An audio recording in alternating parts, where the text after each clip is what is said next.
Hi, moms and dads. How are you? Monica here with the best interest of the parent. I'm glad you're coming on tonight. Let me maximize my screen. All right, excellent. So we are going to get started. So the topic tonight is all about when parents say that the way to reform the system is to get judges more training. Judges need more training. They need more domestic violence training. They need training in parental alienation. There goes my voice. They need training in parental alienation. They need training on autism. I have a son with autism, and everybody was like, does your judge have knowledge on autism? It's like always like the first question. Judges need training on all this stuff, okay? So I'm here to give my own personal commentary on what I think about that when parents make those comments and when they try to legislate training for judges. And guess who pays for that? Taxpayers.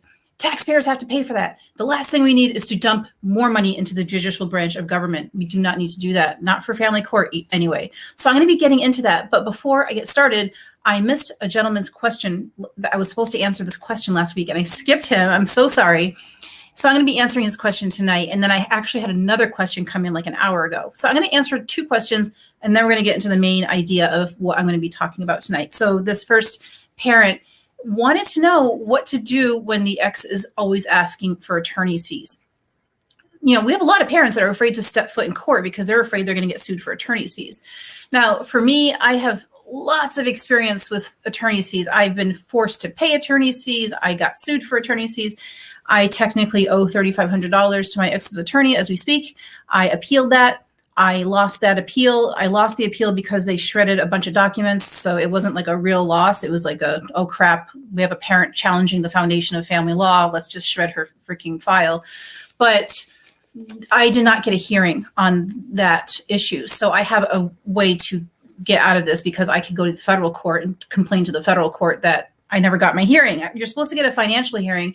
If someone's trying to take your property from you, which is your money, if someone's trying to sue you for attorney's fees, they're trying to take your property from you. And the Supreme Court says that if there's going to be a seizure of property, you need to have a hearing. Even child support, you get to have a hearing to talk about your child support. If they're going to be seizing your money to pay for your child because they won't let you parent your child directly, you get to have a hearing on that. So anytime your property is at risk of being taken, you get to have a hearing. You get to ask for a hearing. And I never had a hearing, so I get to go to the federal court and raise a fuss over there if I choose to. Now, with your question for this dad, I would say that if you're concerned that the ex is going to come after you for attorney's fees, so what I've read in statutes, I think I've only researched this in maybe 2 or 3 states, Connecticut being one of them. There are 2 conditions in which a judge will order attorney's fees. A, if the parent can afford it. So they look at your ability to pay, whether you're right or wrong. You could be a total a-hole. You could be awesome. Simply having money I have seen judges order attorney's fees simply because the parent had money. So if you have a parent that's a millionaire and a parent that's not a millionaire, they'll order the higher earning parent to pay the other parent's attorney's fees. And I understand that being a thing at the time of the divorce because it's like marital property.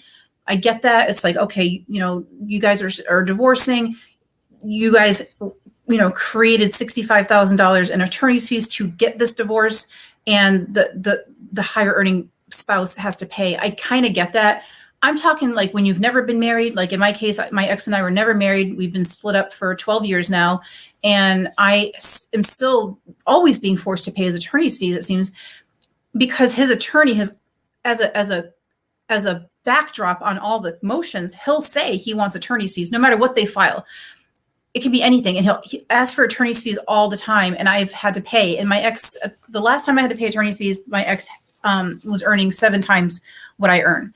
And so it wasn't an earning issue.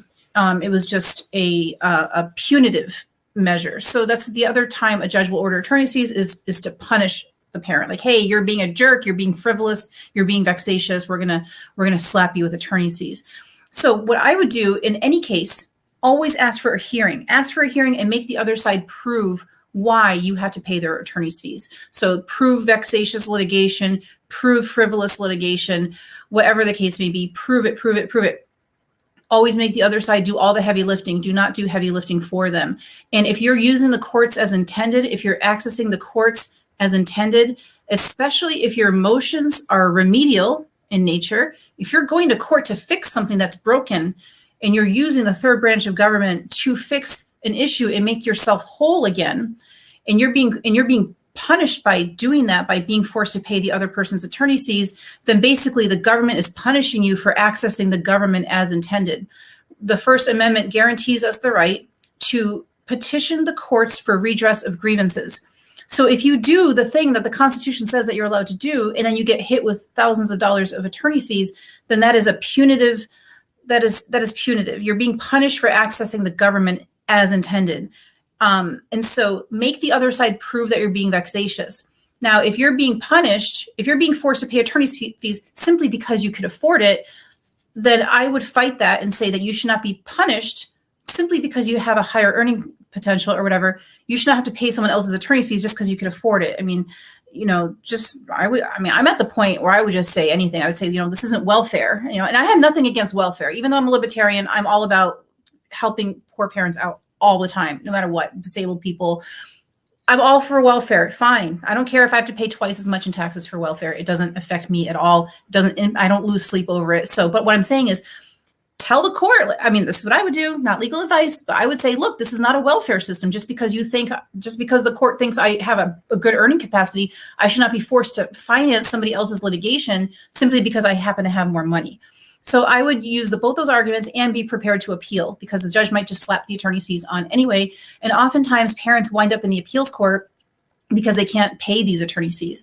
They can't fulfill the order. They can't, in my case, I was forced to pay like $1,075 a month for 3 months to pay my ex's attorney's fees. And at the time I was home with a newborn all day. Like I wasn't even working. And so, I was working like very little. This is back in 2017. And so I would ask for a hearing. I would make those 2 points, and I would be prepared to appeal. And the worst thing, in my opinion, that a parent can do, the absolute worst thing a parent can do, and unfortunately, this is what parents tend to do. And this isn't just attorney's fees. This is other matters too. If the parent is being pushed into a GAL contract, counseling, co-parenting therapy, a psych eval, any sort of custody evaluation, I have found that parents, when they want to object to these expensive things, the parent won't use their legal rights. Instead, they'll say, I can't afford it. Your Honor, I can't afford that. I can't afford $10,000. I don't have $15,000.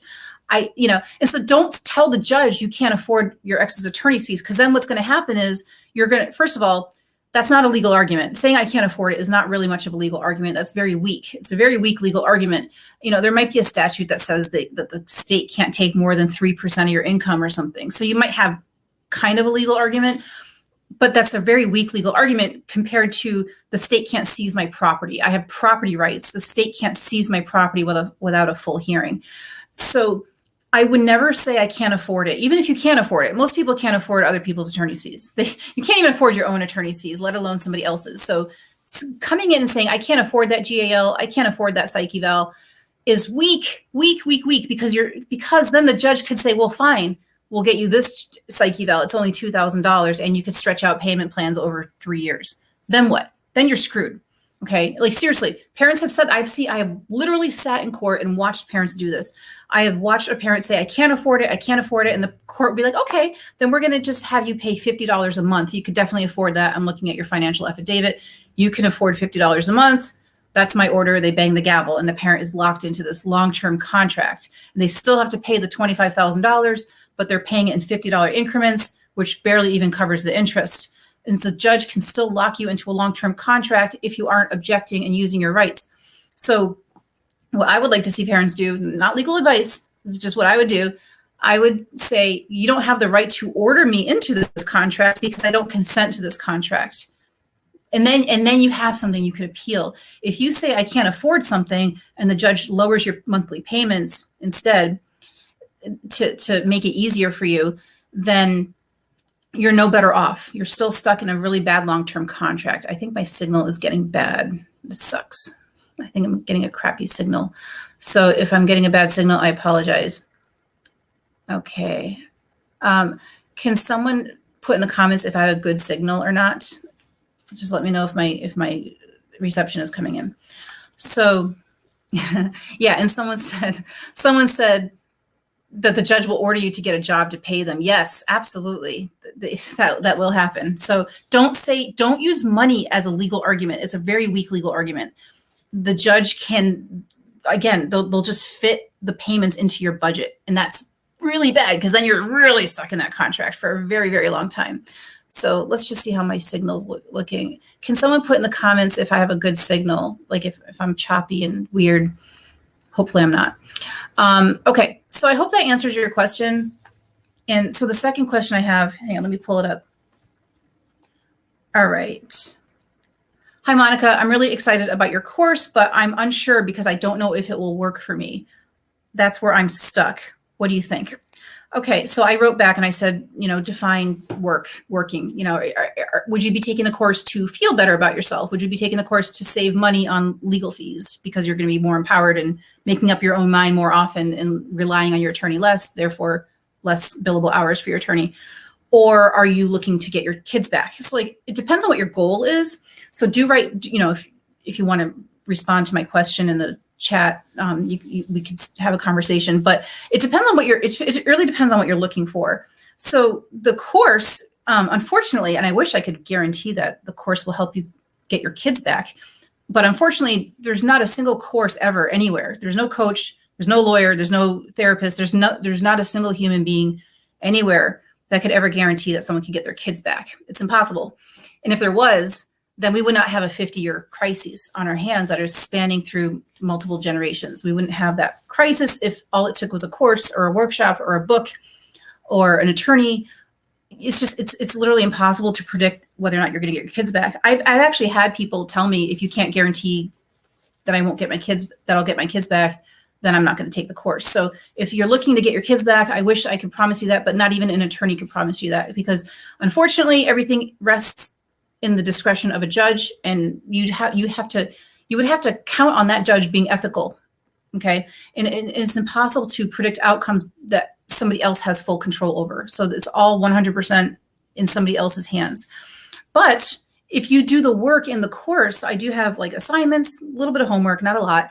I do have 7 modules, something like 26 lessons or something like that, and a lot of Q&A sessions that drill down on the bigger issues that you're facing.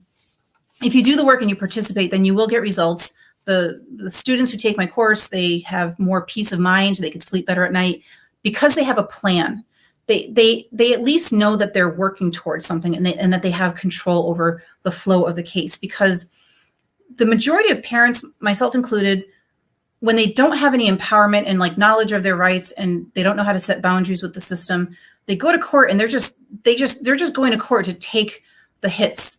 They're going to court and they're at the whims of all these other people talking. I mean, there's a therapist talking, there's a lawyer talking, there's all these expert witnesses talking, and the parent feels like they're the least important person in the room. And often they kind of are, because they're just there and everybody else is around them talking and testifying and submitting evidence and influencing the judge's decision. And the parent is like, holy crap, I just hope the judge has mercy on me. I hope the judge has some compassion. That's what I did. I had 2 trials where I just sat there and I said, I just hope this judge has compassion. I hope this judge sees how desperate I am and has pity on me. That's the mindset I was in for years in these freaking courts.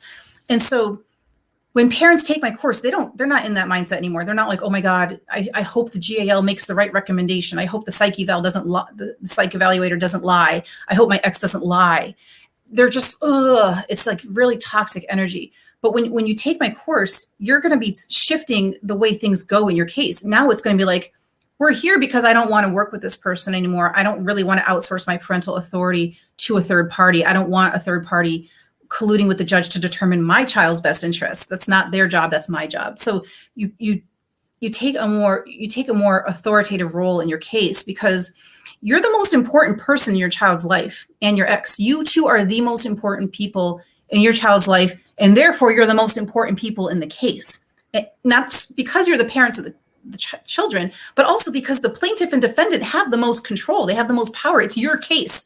This is your case. Okay. It's not the GAL versus the judge. It's not other people, it's you, and And so you don't have to outsource your authority. There are parents who bring in their mothers to testify for them. There are parents who bring in their nanny, the child's daycare provider, the child's teacher. And interestingly, and I've done this too, I'm not judging you. Interestingly, it's like the parents are doing this because somewhere in their consciousness, and perhaps like way in your subconsciousness, and I'm pointing here because like your subconsciousness kind of lies in the brainstem, the mammalian brain.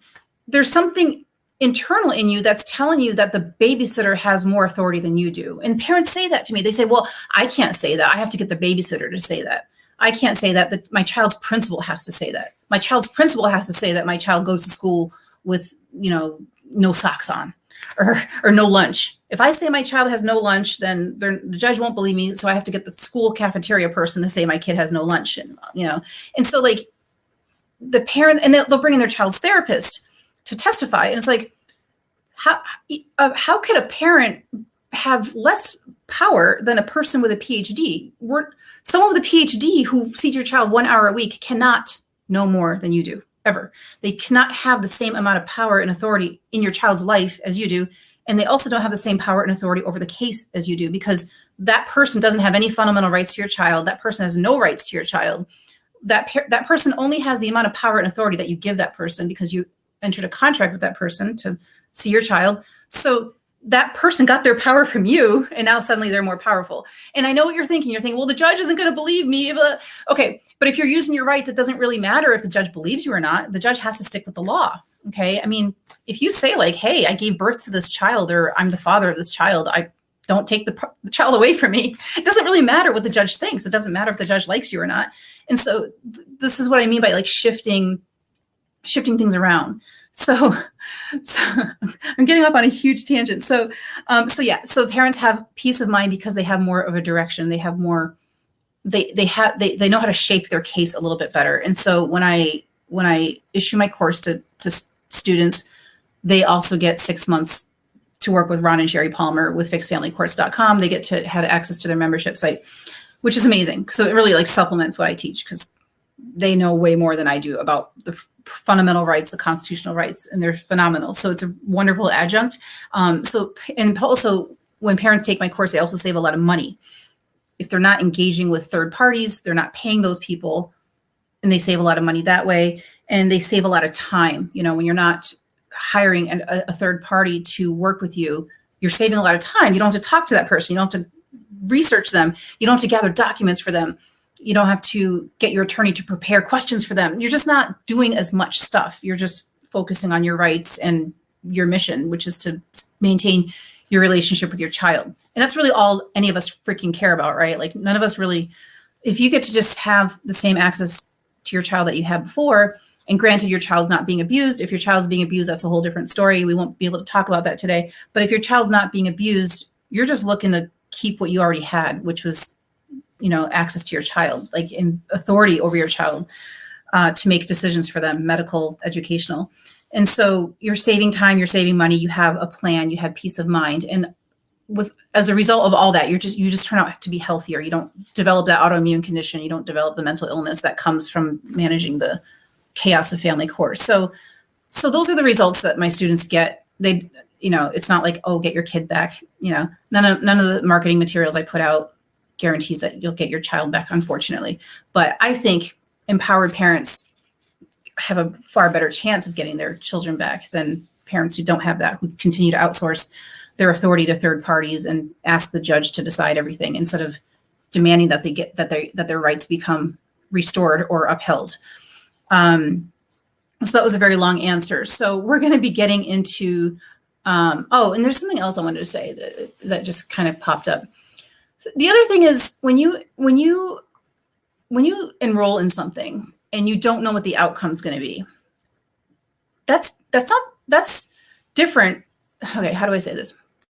When you enroll in something that's considered transformational work, any sort of coaching, health coaching, relationship coaching, you never really know what the outcome is going to be. You're looking for, you're looking for ways to identify your strengths and weaknesses and improve. And, you don't really know what the outcome is going to be. It's not like taking your car in for an oil change and you pick up your car and you expect to have an oil change. It's not the same thing. It's not that kind of transaction. You enter into coaching so that you can find out how to maximize your gifts so that you can have the best possible outcome, or whatever that may be. So for example, when I sat down to start writing my book, I had no idea. Like, I wanted to just sell books on Amazon and make a little money. That was my whole mission. I'll write a book. Here's a copy of my book right here. I'll write a book and I'll just sell, a couple hundred copies a month on Amazon and make a little extra money and move on with my life. I wanted to just do massage therapy and write my book, and that was it. But what happened was my book turned out to turn into a business. My book became my business. My business came from this book. This little 100-page book began my business. And if you had told me in 2015, when I sat down to write this book, your book is going to eventually become a business and you're going to give away the vast majority of copies. By the way, if you want a copy of my book, send me a private message. I'll send you either a digital copy, or if you want a paperback copy, I'll send you a paperback copy if you just cover the shipping. So if someone had told me, hey, you're going to write this book and it's going to turn into a business, I would have been like, oh, hell no, I'm not freaking opening a business on this. No. And I never would have written my book. So I would not have taken any action. So I'm glad I didn't know what my book was going to become. I'm glad I didn't know. And sometimes not knowing what's going to happen is where the magic is, because you don't know what you're going to grow into. You don't know what version of yourself you're going to grow into, because you don't know what you don't know. And so there can be a lot of amazingness in that not knowing. It's like, you have point A and you have point B, and whatever's in between is the unknown. There's like this vortex of unknown. And sometimes when you're done with that, you find that you're not even at point B, but like at point H or Q or P. So that's one of the greatest things about life, is that we don't know what our future holds. And that's pretty exciting. And a lot of people get anxious about that, but I think not knowing what's going to happen is really exciting, and especially getting into something like coaching, because you don't know what you don't know. And also, I didn't know, when I filed my appeal, if someone had told me you're not going to win your appeal, you're going to lose your appeal, I would not have written that appeal. There's no way I would have written that appeal. So not knowing if I was going to win my appeal or not is what gave me the motivation to do it, because I didn't know I was going to lose. But in that middle section, in that vortex, in that, crevice between point A and point B, I learned how to be a really good researcher, a really good speaker, because when you appeal, you have to do an oral argument and you have to talk to a panel of judges. So you have to know how to speak. You have to know how to make points, to make arguments. You have to know how to make eye contact with really mean people. And so those are skills that I developed by accident in the appeals process. So if I had known I was going to lose, I would not have written it in the first place. I never would have even appealed, and I would not have acquired these skills. So what I would suggest to you is, if you don't know what the outcome is going to be taking my course, I would suggest taking a chance, taking a leap of faith, and have faith in yourself that you're going to get a transformation. And if you find that it's just not working out, you have a 14-day period where you can try out the course. And then if you're not feeling it after 14 days, you can email me and I'll send you a refund. Okay, so you have nothing to lose. But what I would suggest is, if you're just in this unknown, oh, I need to know, understand that it's almost impossible to predict outcomes when you're looking at transformational work. Okay, it's not a tire change, it's not an oil change, where you have expected outcomes. So let's get into the actual thing I wanted to talk about tonight. So that is, let me just check the comments here. See what people are saying. So someone says, you had no money. How do they think you'd be accountable for fees? You had no money. How did they think? Oh, yeah, that's a good question. They didn't know, because they destroyed my financial affidavit, and no one knew how much money I had or didn't have. So good question. I'd like to ask that question. I did lose that appeal. So yeah. Whatever. But if I hadn't appealed, I would have paid those attorney's fees, and I would not even be sitting here right now, because there's no way I would have built a business, because it was kind of like my appeal that kind of pushed me to building this business. So the whole appellate process. Anyway, so we're going to get into this discussion about how people are always saying that judges need training. Oh my God, if I hear that again, I'm going to lose my mind. That is the second most annoying thing that I hear from parents, is that judges need more training. The first most annoying thing I hear from parents is when they say document, document, document. I'm like, stop saying that. Just say it once. That's only going to be a little bit annoying. Don't say it 3 times in a row. I can't stand that. Document, document, document. It's like, first of all, I don't understand the whole storytelling strategy, like where you document, you write a journal and you write down all the bad things your ex did, and then you read that journal in court. Look, this is not legal advice. Your attorney's going to tell you to document most likely. But I don't understand the documentation strategy unless you're trying to prove the other parent unfit. That I do understand, And if your child is sick, you kind of have to document when the temperature spiked and all that stuff. So there is value there, but to document just to document doesn't really make sense unless you're trying to if you're trying to punish the other parent. But if you're documenting just to maintain rights to your child, I don't really see what you need to document. The only thing you should be documenting in your mind is your rights. Document those. Anyway, so when people say judges need more training, that is so insane, because it's actually, in my opinion, it's actually harmful to try to legislate extra training for judges. First of all, as a taxpayer, I do not want to spend money on educating judges on issues that are outside of their scope. It is not a judge's job to understand domestic violence. It's not a judge's job to understand parental alienation. It's not a judge's job to understand child welfare. That's not their job, okay? That's why we're raising our kids. We're raising our kids because it's our job. It's not the state's job to determine child welfare, parental alienation. It's not the judge's job to understand domestic violence. What they do need to understand is criminal stuff, violence. They need to understand that violence is illegal. And so so judges need to understand the laws. Domestic violence is against the law. So what I think parents should do, this is just my opinion, it's not legal advice.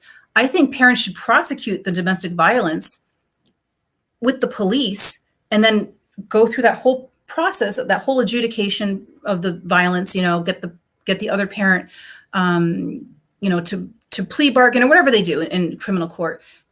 Bring the domestic violence to the right branch of government, which is the executive branch, which is the police, and have the violent partner prosecuted through that agency. Now, I know that they need to see bruises and all these broken bones and stuff. I know that it's a pretty ridiculous process, but taking it to divorce court is also ridiculous. So I still think people should do it in the right court, which is criminal court. And if you're having difficulties, to do the thing, go to the domestic violence agencies in your state and get help from them and say, I'm having a hard time prosecuting domestic violence. I need to prosecute domestic violence. I need to get charges filed, but stay in that court. Don't go to the family court, okay, to push for a domestic violence finding, because it's a civil court and it's based on a preponderance of evidence and it's based on a best interest of the child. So one judge could decide that it's okay for a kid to be spanked, and another judge the next day could come in and say it's not okay. So you're depending on the temperament and the whims of a judge to determine if domestic violence took place, versus the executive branch of government, which is police, where they have actual legal guidelines they have to stick to deter. Because we have statutory definition of domestic violence. So why would you take something that's already statutorily, figured out, and take it to a judge where a judge gets to use their personal opinions to determine if something happened? So a robbery, if someone breaks into your house, you take it to the police, you say, this person broke the window, you would never take that to a judge where they rely on their own opinions to determine if something happened or not. A judge could say, no, that person didn't break in. They bumped into your window and then they crawled in to get a Band-Aid because they freaking cut themselves. Like, a judge could just make up a story and decided that you weren't robbed. They do that. Judges do this stuff all the time in family court. You guys know this. I don't have to tell you this. You guys know damn well that you've taken illegal stuff to a family court judge, and the family court judge made up an entirely different idea of what happened. And I have a client that I worked with last week who went through this very thing. Take it to a branch of government where they have to rely on clear guidelines, clear bullet points. And they're the ones that have the training. You don't need a judge for that. What you need is the judge to get the finding from the other court that domestic violence took place. And so if there's pending charges, make sure the judge knows that in the family court. But like, I would not take a domestic violence case or a parental alienation case to family court. And the reason I would not take parental alienation to family court is because, in my opinion, and this is not a popular opinion, I mean, I'm sure there's exceptions, and I'll admit that I haven't looked into this very deeply, but what I would do is fight for equal time with your child. And if there's and if you have, I find that when parents have equal time with their children, it's really hard to have that child alienated. And if there is alienation, then that parent that's being alienated can get help for their child during their parenting time. I don't think they need a family court judge to, like, what can the judge do? If there's alienation, what can the judge possibly do? If the child's being withheld from the parent because of alienation, I think that should be taken to the family court judge. But I don't think it's the judge's job to determine if alienation is happening. If your child's being withheld from you, just tell the judge, hey, I'm not seeing my child. I haven't seen my child in a month. And so determining if there's alienation is just a lot of work for the judicial branch. And then you need all these experts, and it's really expensive. I would just fight and say, I want my parenting time upheld. I want to see my child, period. And then if you think your child's having issues, you can get your child help on your time and use your own authority.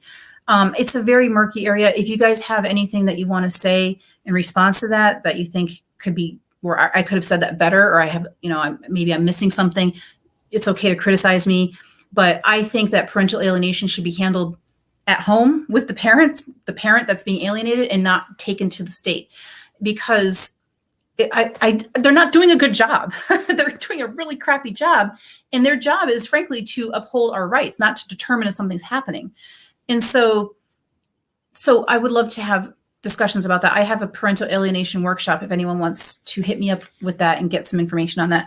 But I was an alienated child. I know all about parental alienation. We have a son that's alienated. He's been alienated for 6 years. So I get it. We're living it right now. So, okay. So when people say judges need more training, this is my biggest beef here. Judges, their job is to uphold the laws, not to create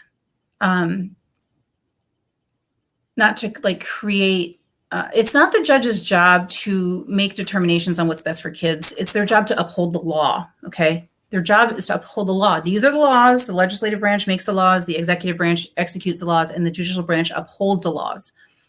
And why are we having a person from the judicial branch take on an independent interest in a family case by trying to figure out the best interest? A judge will say, well, I need a psych eval.